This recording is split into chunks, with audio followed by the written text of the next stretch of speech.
এই স্থানে কোনো মানব নির্মিত মন্দির নেই, আছে প্রাকৃতিক গ্যাস সমৃদ্ধ গুহা মন্দির।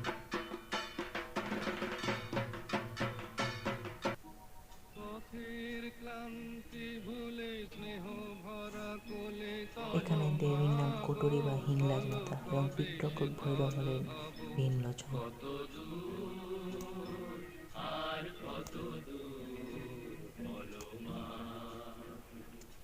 বছরের পর বছর মানুষ এই স্থানে মৃত্যুর সাথে হেঁটে ঘুরিয়ে বা উটের পিঠে চড়ে দেবী দর্শনে পাড়ি দিয়েছে দূর দূরান্ত থেকে। মূলত রাজপুত, মারোয়ারি, কিছু সৎ ভালো মনের মুসলিমদের পাশাপাশি বাঙালিরাও এসেছে তীর্থ করতে। 40-এর দশকে দুলালচন্দ্র মুখোপাধ্যায় ওরফে কালিকানন্দ অবধূত তার হিংলাজ যাত্রার অভিজ্ঞতা সাহিত্যিক তারাশঙ্কর বন্দ্যোপাধ্যায়ের অনুপ্রেরণায় লিখেছিলেন মরুদীপ্ত হিংলাজ উপন্যাসটি।